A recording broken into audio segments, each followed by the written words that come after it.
mon tour, bonjour à toutes et à tous.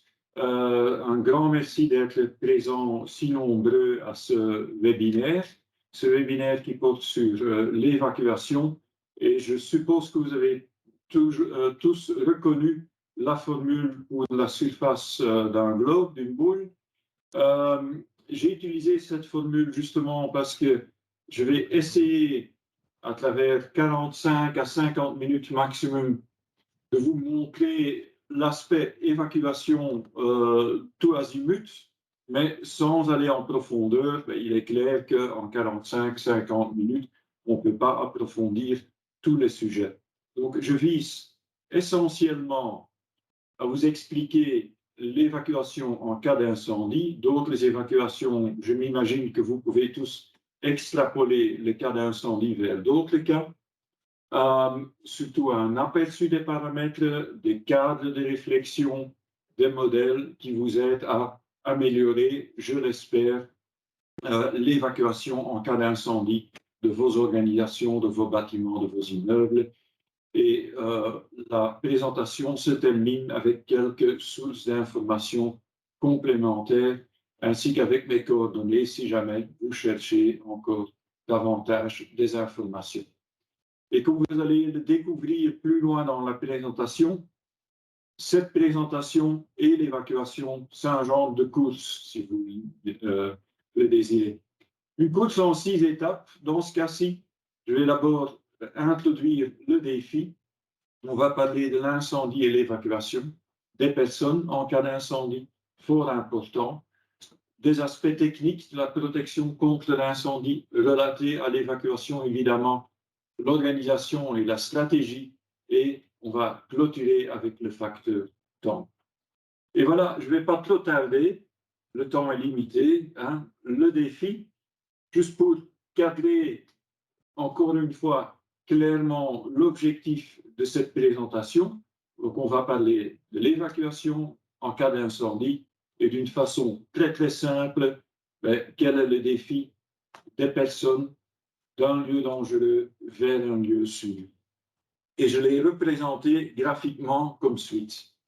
La grande question qu'on peut se poser quand on voit ce genre de schéma, c'est qui va gagner la course? Il y a plusieurs acteurs dans cette course-là. Il y a l'incendie qui va chercher à se propager à travers nos immeubles, nos bâtiments, nos constructions. Donc, ça, c'est un des participants à la course. Évidemment, les personnes présentes qui vont également chercher au plus vite leur chemin vers un lieu sûr, vers l'extérieur. Ils auront certainement des obstacles sur leur trajectoire. Ils auront aussi des aides sur leur trajectoire. Et puis, effectivement, aussi un partenaire dans l'évacuation. Dans plusieurs cas, c'est les services incendies qui vont nous aider à gagner la course d'une belle façon. Et vous allez voir que tous ces aspects-là, ils vont nous influencer, ils vont nous aider à mieux faire cette course-là et à la gagner. Je vais commencer d'une façon très très simple avec l'incendie, donc un des partenaires dans la course, et on espère que ce n'est pas l'incendie qui va gagner. De façon très succincte, comme vous pouvez le découvrir sur ce slide-ci, quels sont les facteurs dont on doit tenir compte par rapport à l'incendie? C'est finalement les scénarios d'incendie qu'on peut s'imaginer dans notre immeuble, dans notre bâtiment. Et ces scénarios, ils sont décomposés en plusieurs aspects. C'est le début de l'incendie, son développement au lieu où il a commencé, un développement qui peut mener à un flashover, à un backdraft, comme aussi à un développement tout à fait normal d'un incendie s'il y a suffisamment de ventilation, ainsi de suite. Un facteur dont on doit tenir compte, parce que si on maîtrise bien le début, évidemment, on ne doit peut-être pas évacuer. Peut-être qu'il n'y a pas lieu d'avoir une course. Deuxième aspect, si l'incendie se développe de façon très très forte à l'endroit où il a commencé, il peut se propager aussi. Et comme vous le savez tous, j'en suis sûr, la propagation peut se faire par la convection, les fumées qui vont se propager à travers du bâtiment, la radiation, et la conduction. La radiation va surtout jouer entre façades, évidemment, mais ça peut être aussi des façades du même immeuble. Hein. D'où la raison que je l'ai dit ici, la conduction va très très peu jouer un rôle, mais bon, je l'ai mis sur le slide pour être le plus complet.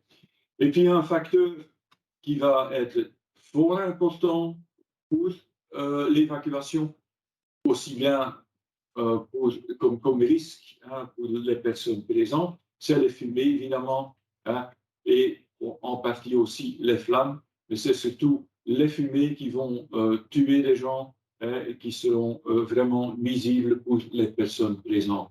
Et ils sont très négatifs à cause de la limitation de la visibilité, la toxicité de ces fumées-là et leur température, évidemment. Et la toxicité, en général, c'est des produits toxiques qui nous rendent moins agiles, etc. Donc, ils vont surtout limiter nos... Voilà. Donc, trop important de tenir compte des différents scénarios d'incendie, de ne pas se limiter à un scénario. Et je l'ai représenté d'une autre façon sur ce schéma-ci, fort schématique, je le sais, il faut nuancer plusieurs facteurs sur ce schéma-là, mais c'est de nouveau un modèle qui nous aide à réfléchir autour de l'incendie et de son développement. Aujourd'hui, je ne vais pas trop parler de la prévention et du suivi, hein, donc avant ou après un incendie, mais je vais avec vous discuter des différents autres facteurs que vous retrouvez sur ce slide-ci. Hein. Côté protection passive, la réaction au feu qui va surtout jouer un rôle au début de l'incendie, la résistance au feu qui va jouer plus tard. Hein, en protection active, la détection automatique manuelle. Hein, petite erreur sur mon slide, je vois maintenant l'évacuation en fumée de chaleur, les sprinklers, et ainsi de suite, et aussi, évidemment, l'organisation, n'oublions pas, parce que comme vous allez le découvrir tout de suite, le facteur humain est fort important. Voilà, le facteur humain. Rien que de ça, je peux en parler facilement une demi-journée, mais j'ai essayé de synthétiser quelques mythes autour de notre comportement en cas d'urgence, dans notre cas, en cas d'incendie, au feu, en quelques mots-clés. Un premier facteur dont on doit vraiment tenir compte, je l'ai mis symboliquement en haut de ce slide-ci, c'est la perception du risque. Évidemment, notre comportement va être différent si on perçoit directement l'incendie, si on voit les flammes, si on voit les fumées, ainsi de suite, que si on est ailleurs dans le bâtiment sans qu'on est confronté directement au risque. Donc ça aussi, c'est un facteur dont nous devons tenir compte en cas d'évacuation, c'est la perception du risque par les personnes présentes. Vous comprenez tout de suite que la motivation pour évacuer, c'est la différence entre ces deux groupes, ceux qui perçoivent directement le risque, qui y sont directement confrontés, et les autres qui ne voient aucun résultat de l'incendie qui est en train de se développer à un autre endroit, à un autre étage, à un autre compartiment. Et puis quelques facteurs, je vais aller de gauche à droite. Souvent, on se dit, voilà, il y a beaucoup de panique lors d'un incendie, lors d'une situation d'urgence. Mais tout dépend comment on définit la panique. Hein. Si je prends la définition ou la description plutôt de panique dans un langage courant, hein, souvent ça se dit d'une personne qui réagit de façon un peu excessive. Mais quelqu'un qui prend la fuite confronté à un risque, ce n'est pas de la panique, c'est une réaction très rationnelle, très logique, et que ces personnes-là qui prennent la fuite confrontées à un risque évident, et que des fois, ils vont très loin pour réaliser le but de se mettre en sécurité, c'est toujours pas de la panique, c'est toujours une action rationnelle. Si j'ai bien compris, hein, les psychologues, etc., eux, ils définissent la panique comme un comportement irrationnel, un comportement qui, de ce fait-là, souvent va causer des dégâts à la personne même ou à son environnement. Et heureusement pour nous tous, le pourcentage de personnes qui a un comportement qu'on peut définir comme panique, hein, donc un comportement irrationnel, c'est 1, 2, 3% maximum. Et toutes les autres personnes, et ça c'est une grande chance pour nous tous, si on doit organiser une évacuation, que ce soit comme exercice, que ce soit en réalité, la majorité des personnes vont réagir d'une façon rationnelle. Cette notion-là est un peu un pont aussi vers la notion à côté. Est-ce que c'est chacun pour soi? Et il est clair que dans une situation extrême, à la limite, effectivement, ça va devenir un petit peu chacun pour soi. Mais heureusement pour nous, heureusement pour l'humanité, je vais même dire avec un petit clin d'œil, il y a beaucoup d'altruisme. Ce qu'on constate surtout dans des situations d'urgence, que ce soit en exercice, que ce soit des expériments scientifiques qu'on a conduits, on voit que les gens s'entraident. Des groupes qui se connaissent, des groupes qui vont ensemble à un événement, ils vont rester ensemble, ils vont adapter le rythme, la vitesse de déplacement à la personne la plus faible. Ils vont même aider les personnes qui sont non autonomes, qui ont des limitations de mobilité, etc. Donc, heureusement pour nous, c'est quelque chose sur lequel on peut, dans la grande majorité des cas, sur lequel on peut compter. Puis le rôle de l'autorité, l'autorité humaine, d'un humain vers un autre, ça aussi c'est fort important comme facteur. Imaginez, vous, que on se trouvait maintenant tous ensemble dans un auditoire, que les sirènes se déclenchent et que moi je dis, écoute, on va ignorer les sirènes, on continue avec le cours. Il y a une forte chance que, vu qu'à ce moment-là, au moins je l'espère que j'ai une autorité naturelle, vu mon rôle à ce moment-là, il y a une forte chance que la majorité de la salle va me suivre et va rester sur place.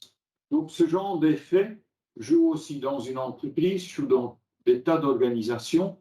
Donc il faut bien tenir compte de ce facteur-là aussi.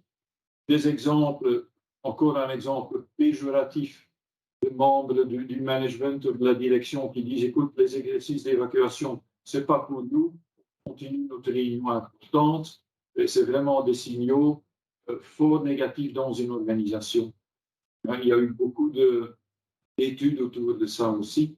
Il est fort important que si, par exemple, on désigne des responsables d'évacuation, peu importe le rôle quotidien dans l'organisation, au moment d'une évacuation, que ces personnes-là ont l'autorité, qu'ils ont le mandat et le support du management de la direction. C'est fort important. Et je demande encore une fois de couper vos caméras et vos micros. Ça va vous faciliter le travail et ça va assurer aussi la stabilité de la connexion, comme nous sommes fort nombreux. Et puis, on a la dynamique de groupe aussi. Hein? Vous avez certainement déjà vu sur YouTube des petites vidéos où on met quelques acteurs ensemble avec une personne de test. Hein? On met de la fumée dans le local. On a donné l'ordre, par exemple, aux acteurs de rester sur place. Mais souvent, la personne va suivre sous la pression de la groupe, va rester sur place. Mais ces deux facteurs-là, d'ailleurs, quasiment tous les facteurs dont je vous ai parlé jusqu'à présent, on peut les améliorer, les tourner dans le bon sens en tenant des exercices. Et je vais m'excuser tout de suite pour ça, mais le mot exercice, vous allez l'entendre souvent lors de cette présentation, parce que c'est tellement important de le faire. Là aussi, le trajet, la trajectoire qu'on va suivre, vous le savez sans doute, hein, mais souvent, le trajet qu'on va suivre dans un bâtiment, c'est le même trajet qu'on a pris pour entrer dans le bâtiment, surtout si on n'est pas familiarisé avec l'immeuble, avec la construction. Si on n'a, par exemple, jamais utilisé les escaliers de secours, les portes de secours, etc., souvent les gens ne savent pas où ils se trouvent, ou ils hésitent à les prendre. Donc là, de nouveau, faire des exercices en utilisant les différentes voies d'évacuation. C'est fort, fort important. D'ailleurs, pour citer un prof célèbre dans le domaine de la sécurité incendie, et sous forme de boutade, hein, il disait, voilà, le meilleur bâtiment en cas d'évacuation, c'est un bâtiment sans issue de secours. Il voulait dire avec ça, c'est un bâtiment où on utilise au quotidien toutes les entrées, toutes les sorties, donc tout le monde est bien familiarisé avec les différentes options. Donc c'est fort important de tenir compte de ça aussi et de ne pas faire comme au boulot où ma femme travaille, faire des exercices d'évacuation avec comme obligation de surtout ne pas utiliser la voie d'évacuation. C'est justement le contraire de ce qu'on devrait faire. Voilà, ça donne des fois lieu à des discussions fort intéressants lors de nos petits déjeuners. Mais voilà. Il y a encore des caractéristiques dont je veux vous parler, des caractéristiques de nous-mêmes, hein, physiques et psychiques, dont on doit tenir compte, parce que vraiment ce facteur humain est très, très important. Voilà, physique, ben, il y a des possibilités ou des limitations de mobilité, est-ce que nous sommes autonomes ou non, qui vont jouer un rôle. Il y a aussi des problèmes de vue, de l'ouïe qui peuvent jouer un rôle. L'ouïe, ce n'est pas forcément le fait qu'on est sourd, mais parfois on est assourdi par le bruit de fond. Dans des lieux, la vue, ben, ça peut effectivement être des limitations. Comme moi, je dois porter des lunettes, mais ça peut être à cause des fumées, hein, à cause de l'éclairage qui est défaillant. Hein. Les vêtements peuvent jouer un rôle aussi. Je l'ai mis dessus parce que une des choses qu'on rencontre souvent, c'est que lors d'un exercice d'évacuation, les gens prennent un manteau, surtout à ce temps-ci. Hein, ils ont l'habitude de le faire. Est-ce que c'est grave, hein? Des fois, j'entends dire des conseillers en prévention, oui, mais ils ne peuvent pas, ils doivent évacuer à l'immédiat. Bien, je vous rassure, ce n'est pas du tout anormal et ce n'est pas grave, sauf si ça commence à prendre 5, 10, 15 minutes. Ça, ce n'est pas l'idée. Mais prendre son manteau avant d'évacuer, ce n'est pas du tout négatif. Il faut aussi se rendre compte qu'il y a aussi des cas de figure où des gens évacuaient un bâtiment, la voie d'évacuation donnait sous un auvent, eh bien, les gens qui sortaient du couloir, ils sont restés sous l'auvent. Pourquoi? Parce que ça pleuvait très très fort. Résultat, embouteillage dans tout le couloir et beaucoup de gens qui ne savaient plus sortir. Donc là, je préfère effectivement que les personnes présentes prennent un manteau, etc., et sortent et se trouvent de façon confortable au lieu de rassemblement, au lieu d'avoir du collateral damage, comme on dit en anglais. Et puis, je ne sais pas si c'est le meilleur mot en français. J'ai essayé de le traduire de l'anglais, mais la tenabilité, donc est-ce que les fumées sont tenables pour un être humain? Ça aussi, c'est un facteur important. Là aussi, on a du support du monde scientifique, hein, parce qu'eux, ils ont essayé de définir des limites de tenabilité, hein, des différents composants de nos fumées, le CO, cyanure d'hydrogène et ainsi de suite. Donc, beaucoup de produits qui se trouvent dans nos fumées. Et donc, on peut, je vais dire, avec des ordres de grandeur plutôt, hein, tenir compte de ce genre de choses aussi. C'est pas si évident parce que c'est fort différent d'une personne à l'autre et de la condition d'une personne à l'autre aussi. Ça peut même varier d'un jour à l'autre. Mais bon, on a quand même quelques indicateurs là qui peuvent nous aider. Et puis à droite, et je suis sûr qu'entre-temps que vous l'avez lu, hein, donc il y a des facteurs aussi qui sont fort importants. Est-ce que nous sommes familiarisés avec les bâtiments, oui ou non? Est-ce que vous êtes là comme visiteur? Est-ce que vous êtes là comme patient? Hein? Par exemple, est-ce que vous avez eu des informations de base ou non? Est-ce que vous êtes entraîné? L'autonomie va jouer un rôle aussi. Hein? Je suis aussi dans un groupe qui développe des nouveaux normes pour les bâtiments scolaires. Eh bien là, on a parlé aussi de l'autonomie des élèves et surtout dans l'enseignement spécial, si je peux le dire comme ça, on voit qu'il y a tout un gamme d'élèves non autonomes pour des raisons psychiques, par exemple, ceux qui ont l'autisme, hein, vous savez tous que c'est un grand spectre. Il y en a qui réagissent très très mal sur le son de sirène, qui vont complètement bloquer, donc impossible encore de les déplacer. Donc, ce sont tous des facteurs dont on doit tenir compte. Hein, comment réagissent les personnes présentes aux signaux, le cas échéant, adapter les signaux au public que nous avons dans le bâtiment. Je continue avec une petite discussion peut-être qu'on va probablement pouvoir mener à la fin de cette présentation. À gauche, j'ai mis ce qui est peut-être une caricature, mais quand même des exercices d'évacuation qu'on voit souvent, et qu'à un certain moment, un responsable déclenche la sirène ou sur le chrono. On compte si tout le monde est dehors. On dit 4 minutes dans cet exemple-ci. Bon, c'est OK, c'est bien, on se remet au travail et fini. Et souvent, c'est quelque chose de ce style-là qu'on fait donc comme service d'évacuation. Et résultat, on n'apprend quasiment rien. Beaucoup de frustration parmi le personnel, parmi le management, parce qu'on ne voit pas la valeur ajoutée, et la valeur ajoutée est fort limitée.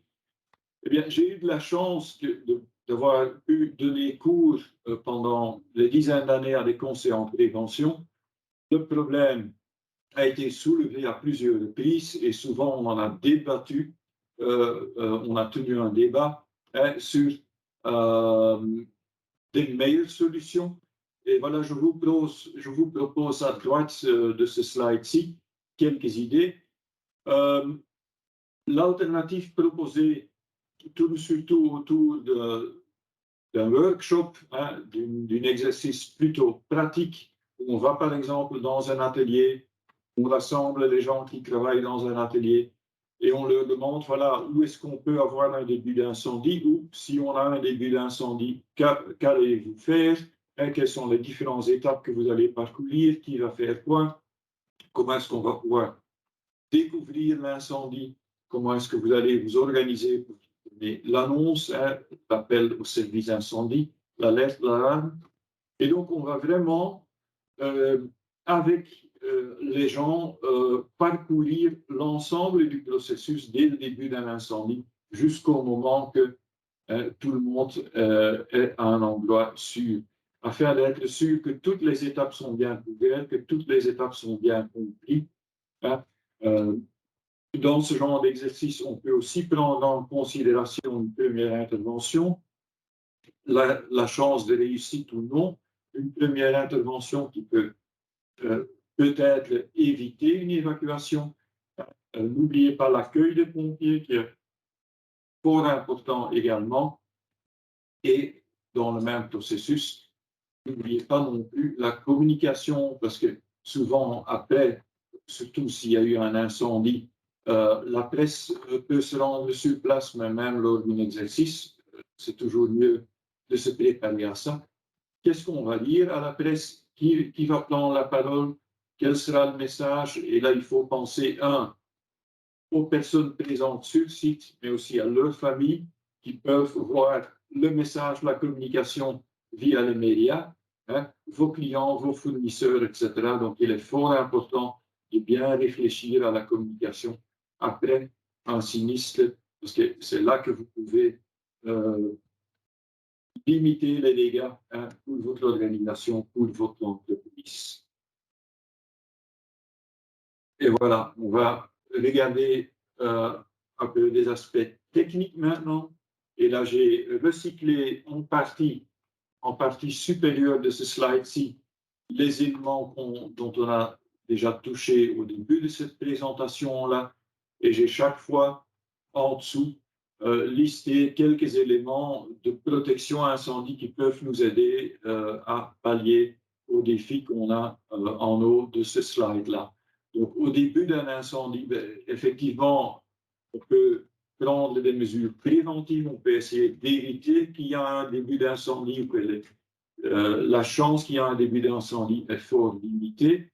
C'est à ce moment-là aussi que la réaction au feu des matériaux, et vous trouvez pas mal de prescriptions par rapport à ça en fonction de de l'utilisation du bâtiment, de l'occupation du bâtiment, du type de local. Il y a différentes classes de réaction au feu demandées justement pour éviter qu'un début d'incendie va trop vite se développer à certains endroits. Les moyens qu'on a pour découvrir le début d'incendie, est-ce qu'on compte sur les personnes présentes ou est-ce qu'on a des systèmes automatiques, une détection incendie qui va nous aider, combinaison des deux. Tout ça, c'est fort important à ce moment-là. Au plus vite qu'on détecte, plus on a de possibilités d'évacuer, etc.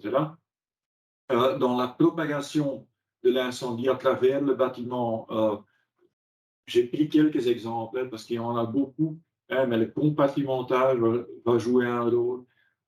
Si on a du sprinklage ou pas, ça va jouer son rôle aussi. La distance entre les façades de différentes parties de bâtiments peuvent jouer le rôle et ainsi de suite. Mais donc, vous voyez qu'on a beaucoup de techniques de protection qui peuvent nous aider à ralentir justement l'incendie et à faire gagner aux êtres humains, aux personnes présentes, la course que nous sommes en train de tenir entre l'incendie et les personnes présentes. Et je clôture cette partie-ci avec les mesures qu'on peut prendre contre les fumées, contre les flammes, essentiellement contre les fumées dans les exemples que je cite ici. C'est les systèmes de gestion des fumées, dont les systèmes d'évacuation de fumée de chaleur sont clairement un exemple, mais aussi des systèmes de pression différentielle qu'on utilise par exemple dans des cages d'escalier de bâtiments élevés. Les sprinklers peuvent jouer un rôle là aussi. Évidemment, le compartimentage, étanche aux flammes, étanche à la fumée, et ainsi de suite. C'est tous des facteurs qui vont jouer leur rôle.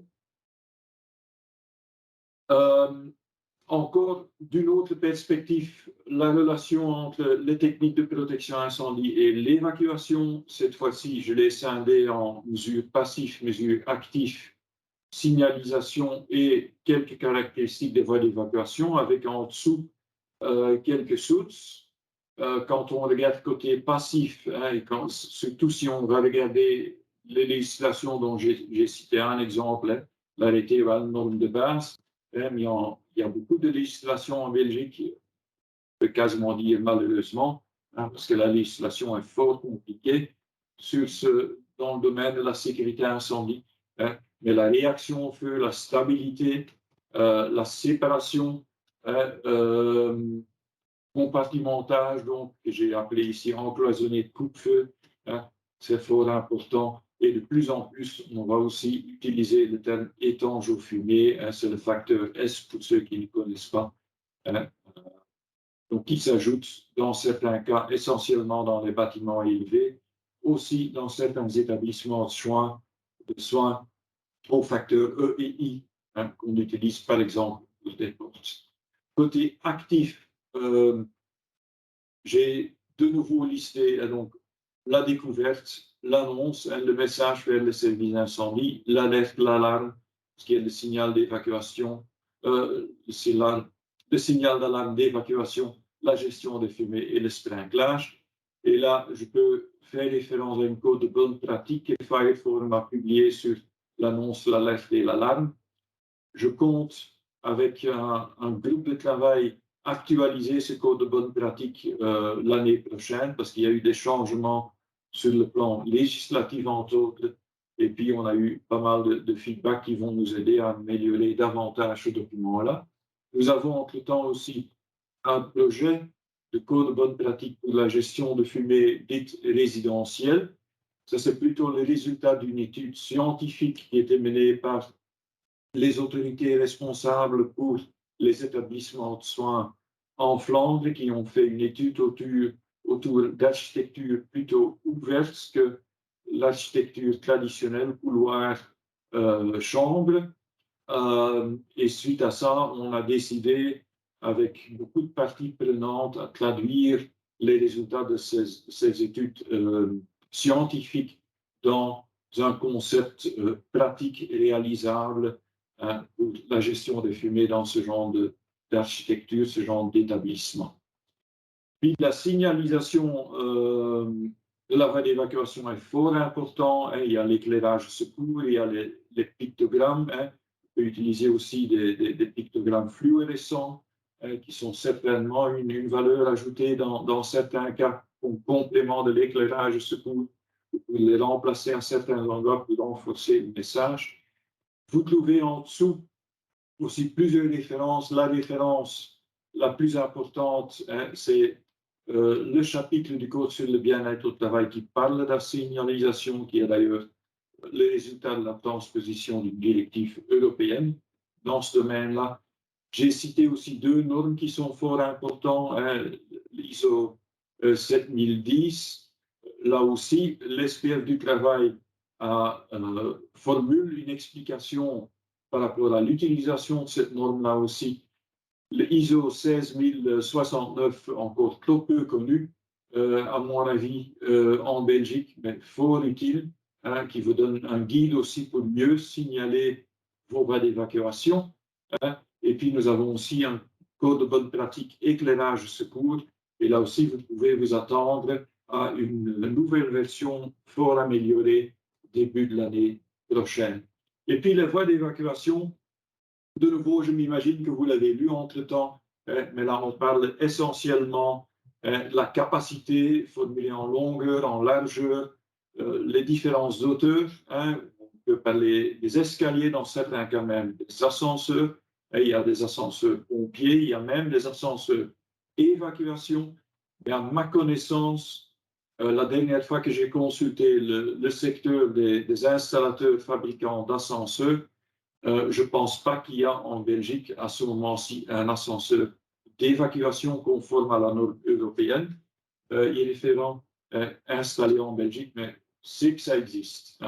Les ascenseurs dits pompiers, ils existent bien, ils sont installés en Belgique, là, soyons clairs. Mais il y a aussi plein d'autres alternatives, comme les terrasses d'évacuation, les lieux d'attente, etc. Mais j'y reviens aussi un peu plus tard. Évidemment, ce qui est fort important, c'est qu'on s'organise pour que les voies d'évacuation soient toujours utilisables, sont déverrouillées, sont dégagées, et ainsi de suite. Mais là aussi, j'y reviens un peu plus tard. Et je m'imagine que vous avez tous reconnu le schéma en bas. Je remarque maintenant que j'ai les abréviations en néerlandais. C'est bâtiment bas, bâtiment moyen, bâtiment élevé, mais vous avez tous compris. Je m'imagine que vous savez tous qu'au-delà de 25 mètres, il ne faut pas compter sur du secours via les façades, qu'il faut vraiment compter sur au moins 2 escaliers, cages d'escalier internes pour évacuer et pour intervenir. Donc là aussi, c'est fort important. Jusqu'à 25 mètres, on peut, dans certaines limites, compter sur l'aide de services incendie via les façades. En dessous de 10 mètres, c'est encore plus facile, évidemment, et ainsi de suite. Voilà. Quelques aspects techniques. Et puis, une partie fort importante, et je regarde l'heure, ça va, je suis encore bien dans le temps, c'est l'organisation et la stratégie. Et je vais peut-être commencer avec la gestion. Les deux schémas que vous voyez ici, c'est des schémas qu'on va utiliser quasiment dans chaque norme qui porte sur les installations de protection incendie en Belgique et dans le code de bonne pratique de Fire Forum.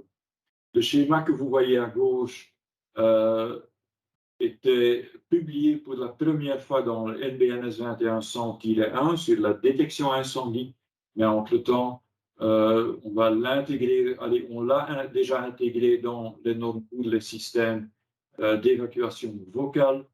On va l'intégrer davantage dans des normes dans ce domaine-là, mais on va aussi l'intégrer dans les normes pour les systèmes d'évacuation fumée de chaleur. Dans le code de bonne pratique, chaque fois qu'on les actualise, on va l'intégrer dedans. Pourquoi? Parce que c'est vraiment un schéma de bon sens. On commence à se poser la question de quoi est-ce que nous avons réellement besoin. La traduction vers un dossier d'exécution, la mise en place, le contrôle, s'il est exigé, la gestion, ainsi de suite. Et parlant de la gestion, ça vous avez déjà lu à droite de nouveau aussi, qu'il y a vraiment 3 piliers. C'est la vérification, le contrôle et l'entretien. Et pour vite faire une analogie avec nos véhicules, hein, le matin, comme chauffeur, on vérifie si tous les voyants lumineux, hein, orange et rouge, s'éteignent bien. C'est la petite vérification qu'on fait chaque matin quand on démarre notre véhicule. Le contrôle, ben, c'est le contrôle automobile et l'entretien se fait par un garagiste spécialisé, espérons-le. Eh bien, c'est la même chose en sécurité incendie. Hein, comme exploitant, comme responsable, hein, on s'organise pour faire une vérification au quotidien, chaque semaine, chaque mois, et ainsi de suite.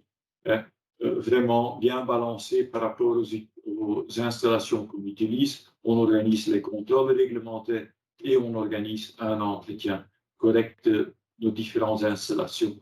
On a le support là, la législation des normes de code de bonne pratique pour nous guider là-dedans. Et pour clôturer la petite partie gestion, j'ai sélectionné 2 photos parmi de nombreuses photos que j'ai. Je m'imagine que vous les reconnaissez tout de suite, les 2 situations. À gauche, hein, une tradition que certaines organisations ont à utiliser un extincteur pour bloquer en position ouverte les porte-feu. Également, lors d'une évacuation, ce n'est pas ce qu'on veut parce que ça va faciliter l'incendie régner d'autres courses, hein, à se propager plus vite à travers le bâtiment. Et à droite, voilà, c'était une sortie de secours. Le pictogramme a disparu. Vous voyez encore ce qui reste de l'éclairage de secours juste au-dessus. Évidemment, tout est encombré. En plus, c'est encombré par des produits combustibles, donc ce n'est pas du tout ce qu'on veut. Et d'ailleurs, c'est un peu la situation qu'on voit souvent dans, par exemple, des cages d'escalier qui sont uniquement utilisées en cas de secours. Souvent, les gens l'utilisent comme débarras et en cas de secours, voilà, on a un grand souci. Donc, de nouveau, il vaut mieux utiliser de façon courante les différents escaliers, les différentes possibilités que de les interdire personne. Et voici une partie fort importante dans tout ce qu'on fait en cas d'évacuation. Il y a plusieurs stratégies qu'on peut adopter. Il faut aussi se rendre compte que ces stratégies ne sont pas des stratégies statiques. C'est un ensemble dynamique. Hein. En grande ligne, il y a 3 stratégies. C'est de rester sur place, c'est de se rendre vers un lieu sûr. Hein. Là, je parle toujours à l'intérieur ou vers l'extérieur. Et donc, il faut bien savoir que, de nouveau, c'est un ensemble dynamique qui va évoluer d'une stratégie vers l'autre. Ce n'est pas qu'on peut choisir comme organisation, on va faire ça et on va uniquement faire ça. Et pour clarifier ça, j'ai créé ce slide-ci. On voit un petit peu la relation entre les différentes stratégies. C'est fort schématique. De nouveau, je me rends bien compte, mais j'espère quand même de pouvoir vous inspirer avec ces exemples-là. Donc, à gauche, on a resté sur place, ce qu'on appelle souvent defending place, hein, avec le terme en anglais. Une stratégie qui est souvent utilisée dans les établissements de soins, surtout au début d'un incendie dans un compartiment. Les résidents sont souvent pas faciles, quasiment impossible à les déplacer, surtout très très vite. Donc, souvent, c'est un bon conseil de laisser les résidents dans leur chambre, porte fermée évidemment. Il faut aussi que les circonstances techniques sont telles qu'il n'y a pas trop d'entrée de fumée dans ces chambres-là, de telle façon que c'est un lieu sûr pour une durée limitée. Mais là aussi, vous comprenez tout de suite que cette période de rester sur place defending place est une période de transition parce qu'à un certain moment, on espère au plus vite, les services incendies vont intervenir et c'est à eux à ce moment-là de décider, voilà, maintenant, les conditions sont telles qu'on peut vraiment évacuer ces personnes-là qui sont restées pendant une durée limitée, espérons-le, dans leur chambre. Donc, vous voyez tout de suite qu'il n'y a pas la stratégie defending place. La stratégie defending place fait partie d'un scénario d'évacuation et au début, ça peut être effectivement très utile, ça peut être la bonne solution, la solution adéquate certains occupants de bâtiments J'ai un peu mis dans la même colonne aussi le fait que lors d'une évacuation échelonnée, en plusieurs phases, on peut rester temporairement sur place, surtout dans des bâtiments élevés où certains étages peuvent être mis en attente avant d'être évacués. Donc ça peut cadrer dans cette même approche-là aussi. Il y a une étape intermédiaire avant qu'on va vers l'extérieur, c'est l'évacuation vers un lieu sûr. L'exemple typique là, c'est l'évacuation horizontale, de nouveau souvent utilisée dans des établissements de soins, mais ça peut être une stratégie utile aussi si on a des personnes à mobilité réduite dans nos immeubles de bureaux et ainsi de suite, qu'on fait une évacuation horizontale, c'est-à-dire qu'on évacue les gens à travers un couloir d'un compartiment à un autre compartiment. Et ce qu'on gagne là, c'est surtout on gagne du temps.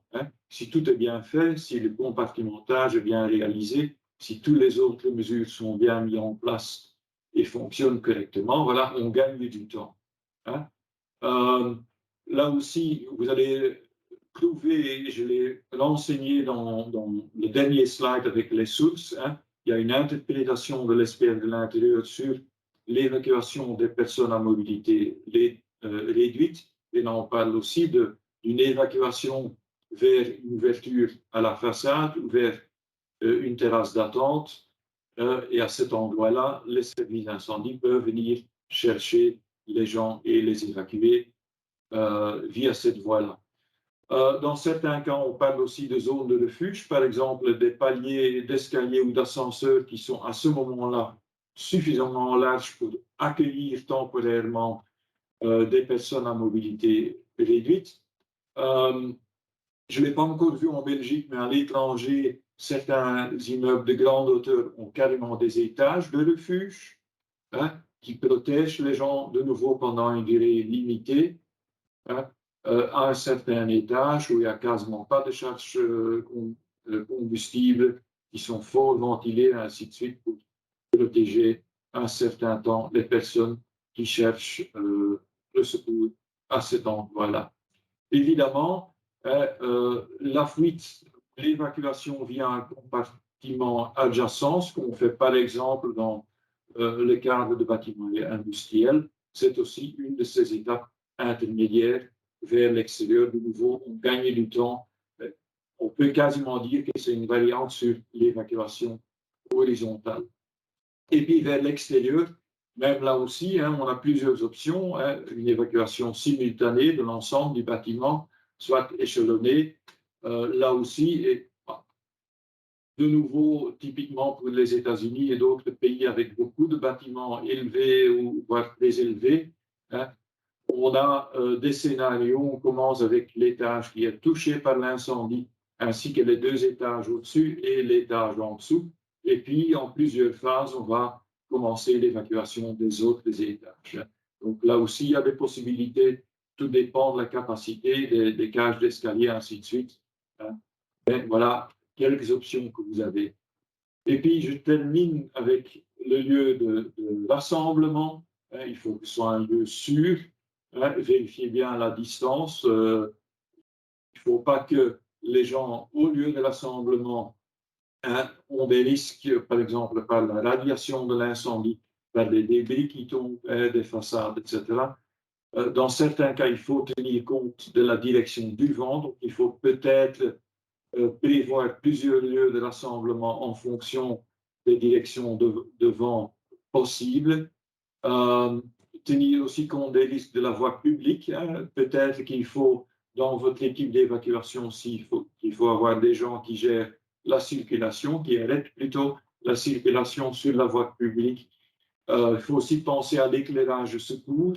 Là, nous sommes en train de réfléchir sur des directives plus claires pour un éclairage secours à l'extérieur, jusqu'où on doit aller avec ça, parce que ce n'est pas très clair dans la norme. Donc, on va essayer de le spécifier davantage dans le code de bonne pratique qui sera publié début de l'année prochaine. La signalisation est fort important. Et puis, le grand défi, où il n'y a pas de solution miracle, c'est de bien savoir est-ce que toutes les personnes sont bien présentes? Est-ce que tout le monde a bien évacué? Et c'est un grand défi, hein, je l'avoue. Mais il n'y a pas de solution miracle, c'est un peu chacun qui doit chercher, qui doit essayer avec les expériences d'autres, des échanges, des résultats qu'on a d'autres entreprises, d'autres organisations à ce milieu. Encore un petit mot sur les services incendie. Je veux d'abord encore une fois souligner que les services incendie, ils vont certainement vous aider avec des avis, avec des conseils, mais n'utilisez s'il vous plaît pas les services incendie comme bureau d'études, ce n'est pas leur rôle. Donc, si vous les consultez, je le conseille vivement sur votre évacuation, les stratégies à adopter, et ainsi de suite. Hein. N'y allez pas les mains vides, hein, mais allez vers eux avec déjà un plan, une proposition, des idées claires, etc. Et je dois de nouveau m'excuser parce que j'ai oublié de traduire melding. Melding, c'est annonce. Hein, je vais essayer de vite le corriger avant de vous envoyer les slides de cette présentation-ci. Hein. Mais tout commence de nouveau avec la planification des urgences et des interventions. Je ne vais pas entrer en détail. Mais c'est là, effectivement, que vous allez créer la bonne base pour, lors d'une évacuation, travailler correctement ensemble avec les services incendie. Et c'est là que vous allez de nouveau créer la fondation aussi pour une intervention réussie par les services incendie. Et donc, l'annonce, de nouveau, en principe, ce n'est pas autorisé de le faire automatiquement en direct vers les services incendie, mais ne l'oubliez pas. Hein. Je connais pas mal d'exemples où on a tout simplement oublié de passer un petit coup de téléphone au service incendie, où tout le monde se trouve à l'extérieur, il y a un incendie dans le bâtiment, et ce n'est qu'après 5, 10, 15 minutes que les gens y pensent, ah tiens, on n'a pas encore passé un coup de téléphone au service incendie. L'accueil des services incendie est très important avec les questions traditionnelles. Y a-t-il encore des gens dans le bâtiment? Où est-ce que le feu a commencé? Ainsi de suite. Donc, assurez-vous là aussi qu'il y a une personne désignée qui peut répondre à ces questions-là de façon claire, succincte pour les services incendie. Surtout la première question, là on parle de vie ou de mort. Hein. Donc, fort important de bien vous organiser autour de ça. Et puis, l'évacuation, j'ai mis interne et externe juste pour vous signaler de nouveau que là aussi, hein, les services incendie peuvent aider avec une évacuation à l'interne du bâtiment ou via les façades, hein, vers l'extérieur. La lutte contre l'incendie, je l'ai laissé blanc parce que ce n'est pas l'objet, hein, de cette présentation-ci. Et puis, je vais clôturer avec le facteur temps. Et pour ça, j'ai créé un slide qui fait un peu une synthèse de beaucoup de choses qu'on a vues et qui vous donne de nouveau un autre schéma de réflexion. C'est un schéma qui sort des cours de Fire Safety Engineering, où on essaye de quantifier chaque facteur, mais ce n'est pas dans cet objectif-là que je l'utilise ici. Je l'utilise plutôt comme modèle de réflexion. Et si on va de gauche à droite, on a le début de l'incendie, on a le temps, le délai de détection, hein, c'est jamais à l'immédiat qu'on l'a. Entre la détection et le signal d'évacuation, il y a un temps d'alarme, hein, il y a une certaine attente, il y a la prise de décision ou le délai programmé dans la centrale de détection incendie. Hein. Puis on a le temps d'évacuation, et le temps d'évacuation, ce n'est pas uniquement le temps de déplacement. Vous voyez qu'il est précédé par deux étapes, hein, le temps de reconnaissance. Il y a un signal, mais est-ce que c'est bien le signal d'évacuation ou est-ce que c'est autre chose? Est-ce que c'est un signal qui vient de l'extérieur ou d'un bâtiment voisinant, ainsi de suite. Donc, ça peut facilement prendre quelques minutes avant que les gens reconnaissent le signal et disent « Ah oui, nous sommes bien d'accord, ça c'est le signal d'évacuation ». Entre le moment que les personnes présentes se sont rendues compte ce que signifie le signal et le moment qu'il se met en mouvement, il y a aussi le temps de réaction. Et là aussi, on parle de nouveau de quelques minutes souvent. Hein. Les statistiques nous montrent que la majorité des gens font encore entre 1 à 3 opérations avant de se déplacer, avant de commencer à se déplacer. Et ces quelques actions qu'ils prennent, ben, souvent, c'est prendre leur manteau, prendre leur PC portable, ce genre de choses. C'est pas du tout grave, c'est pas du tout grave dans le sens que si ça va vite, si c'est fonctionnel, pas de souci. S'il ne commence pas à prendre des choses qui vont le gêner pendant l'évacuation, peuvent gêner d'autres personnes lors d'une évacuation, il n'y a pas de souci. C'est tout à fait normal, c'est un comportement humain, donc on ne doit pas être trop sévère, on doit juste être sévère sur le fait que ce genre de choses doivent aller très très vite et doivent se faire de façon fonctionnelle, hein, comme je pense que j'ai déjà démontré suffisamment plus tôt dans cette présentation-ci. Et puis, on a le temps de déplacement.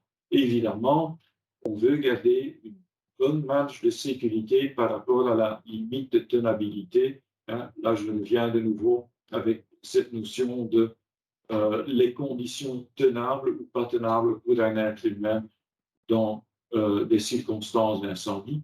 Et comme ce n'est pas évident de les fixer très, très fixes, parce que ça dépend de beaucoup de facteurs, et des facteurs du scénario incendie qui est en train de se développer, et de beaucoup de facteurs humains, de nouveau fort diversifiés par rapport au groupe de personnes présentes. Donc, voilà, la marge de sécurité doit y être et doit être suffisamment grande, hein, pour tenir compte de la grande variation de cas de figure qu'on peut rencontrer. Et en dessous, vous voyez plein d'exemples, c'est loin d'être complet, qui vous aident à voir quels facteurs peuvent avoir une influence sur ces différents temps-là. Et je vais juste en sortir quelques-unes. À titre d'exemple, clairement, par exemple, le temps de détection, la détection, la découverte de l'incendie peut être faite par des personnes ou par un système de détection automatique. Hein.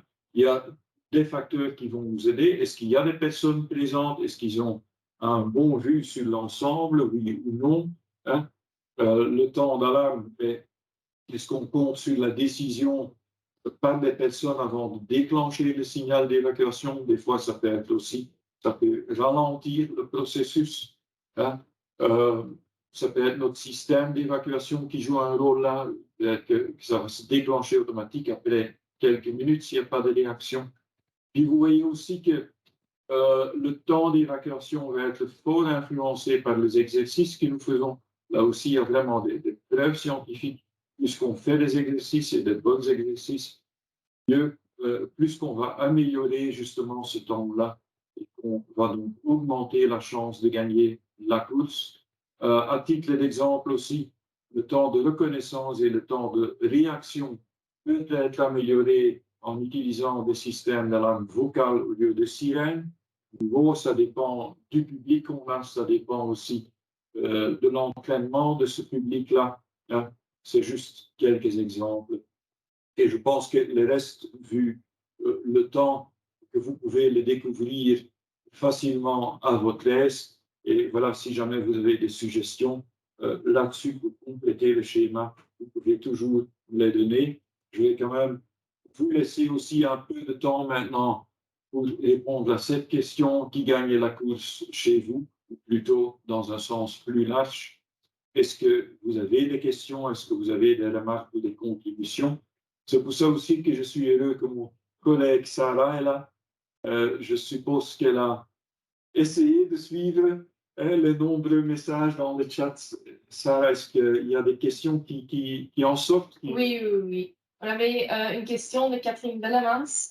Qu'en est-il de l'utilisation des nouvelles technologies? Est-ce que les pompiers peuvent, par exemple, recevoir les plans du bâtiment sur tablette pour l'intervention? Comment bien collaborer?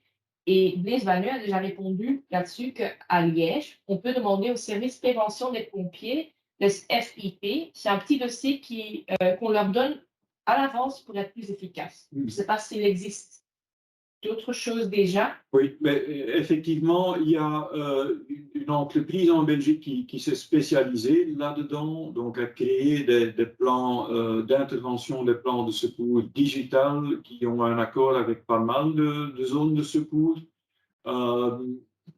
quelque part, on peut regretter qu'il n'y a qu'une entreprise qui le fait. D'autre part, heureusement, ils le font d'une très bonne façon. Donc, effectivement, ça existe. Hein, ça existe de plus en plus. Donc, des outils digitaux mis à disposition des services incendies, d'ailleurs avec des données partagées entre l'entreprise, l'organisation concernée et les services incendie. Donc, facile à mettre à jour, à tenir à jour, et ainsi de suite. Donc oui, on voit clairement une évolution dans ce sens-là.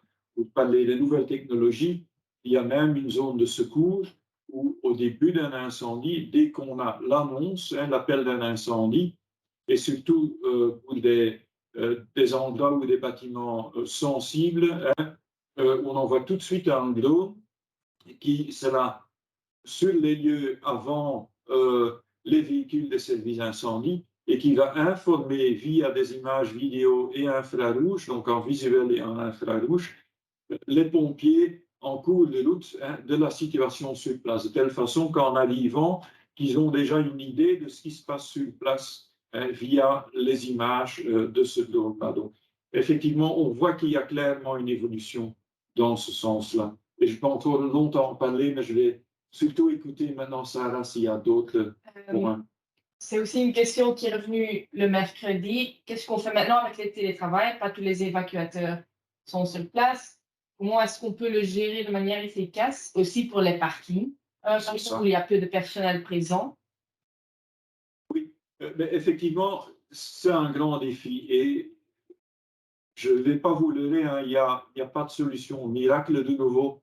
Ce qu'on voit dans ce genre de circonstances, et même allez, notre employeur, hein, qui est Agoria, le bâtiment dans lequel on se trouve aujourd'hui, c'est le même problème. On a une culture de travail à domicile, hein, téléwork, et ainsi de suite. Et la seule solution, c'est effectivement de former beaucoup plus de personnes, hein, à l'évacuation, à la première intervention, de trouver des systèmes de tour de l'eau. Il y a des conseillers en prévention qui me disent, voilà, nous, on a à l'accueil, à l'entrée principale pour le personnel, on a des cartes qui attribuent une fonction à une personne et chacun qui entre, il a la discipline de prendre une carte. Donc, il sait, voilà, aujourd'hui, j'ai ce rôle-là.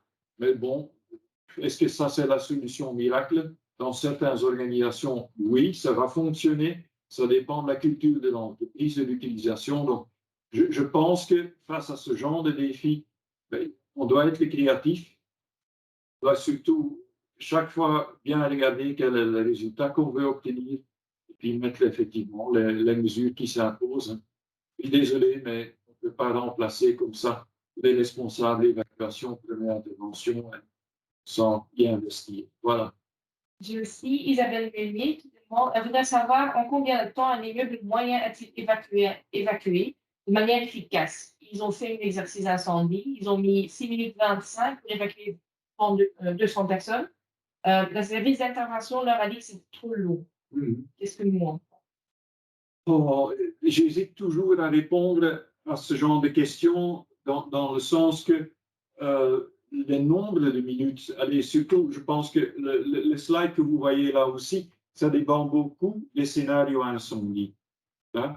Et j'espère, et allez, j'y crois aussi que si les services incendies vous disent, voilà, 6 minutes et demie, dans votre cas, c'est trop lent, ça veut dire que le service incendie estime que les scénarios d'incendie que vous avez dans votre bâtiment peuvent se dérouler plus vite, hein, et donc vous avez effectivement besoin de ralentir votre temps d'évacuation.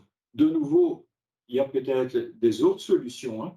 Peut-être que vous pouvez ralentir aussi les scénarios incendie ou les améliorer dans le sens qu'ils ont moins de risques, hein, en améliorant le compartimentage, peut-être en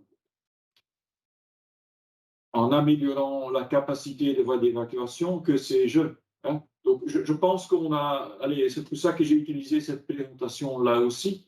Ce genre de conseil de service incendie, prends-le au sérieux, mais regarde aussi avec eux, demande peut-être plus d'explications. Comment vous estimez que c'est trop lent?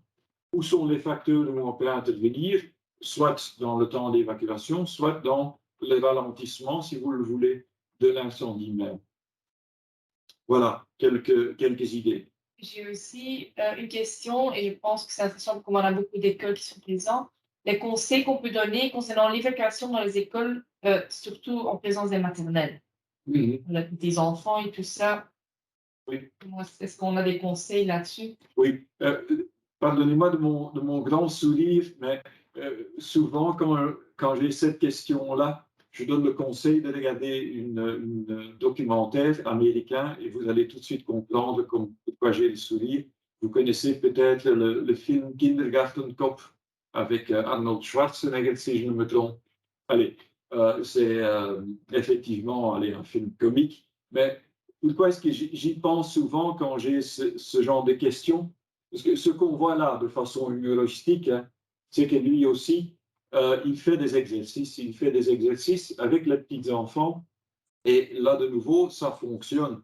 Hein, et il y a beaucoup d'exemples où effectivement on fait ce genre d'exercice quasiment sous forme de presque un jeu. Et c'est là aussi que je fais souvent l'association à ce film-là, parce que c'est un peu ce qu'il en fait aussi. Donc, c'est assez difficile de l'élaborer maintenant. Il y a pas mal d'écoles qui ont des solutions. Par exemple, hein, il y en a qui utilisent un long serpent, hein, et que chaque enfant met la main sur le serpent, et comme ça, on trouve son chemin vers l'extérieur. Donc, il y a plein de solutions créatives. Mais de nouveau, c'est prouvé, et je suis sûr que nos enseignants ont suffisamment de créativité pour savoir comment motiver, comment entraîner nos enfants pour participer à ce genre d'exercice. Hein. Le plus grand problème que nous avons décelé lors de toutes ces études qu'on a faites sur la sécurité incendie des écoles, c'est le locaux de sieste. Hein. C'est fort difficile, surtout vu oui, la capacité limitée du personnel, hein, pour évacuer des petits enfants qui dorment dans un local de sieste. Ça, c'est pas facile. Mais bon. Je pense que c'est toutes les questions pour le moment. Je ne sais pas si bon encore. Voilà. Oui, nous avons un tout petit peu dépassé le temps, je m'en excuse. Ce que je propose, c'est que, parce qu'il y a effectivement beaucoup de questions et je vous en remercie, hein, mais le temps est parti, surtout que je suis attendu à une autre formation. Je vais vous faire une petite proposition. Je vais peut-être d'abord passer à ce dernier slide. Vous voyez que j'ai mis mon adresse email, donc n'hésitez pas à m'envoyer vos questions, je vais essayer d'y répondre au mieux. Hein, et voilà, ça peut prendre un peu de temps, mais bon, disons que je vais essayer avant Noël, hein, de répondre aux questions que je reçois, mais donc ne l'attendez pas du jour au lendemain. Et puis, on a commencé avec la formule de la surface d'une boule. Ici, j'ai mis la formule pour le volume d'un boule. L'idée, c'est qu'on vous offre le jeudi 20 avril dans notre centre de congrès à Liège, une journée d'études entière qui touche à ce même schéma, à ce même thème, l'évacuation, où on va approfondir quelques sujets auxquels on a touché aujourd'hui. Donc, pour ceux qui ça intéresse, il y a encore une possibilité. Donc, voilà, vous avez deux solutions. Un petit courriel vers mon adresse email pour participer à cette journée. Et s'il y a des gens qui veulent prendre la parole là, présenter un cas, n'hésitez pas à me contacter. Je verrai si on peut l'insérer dans le programme, oui ou non. Il me reste encore de vous remercier de votre attention, de nombreuses questions, de nombreuses réactions. J'espère que ça vous a plu. Donc, laissez-nous savoir comment on peut faire encore mieux dans le futur et j'espère de vous revoir bientôt. Merci beaucoup et merci à Sarah pour l'assistance.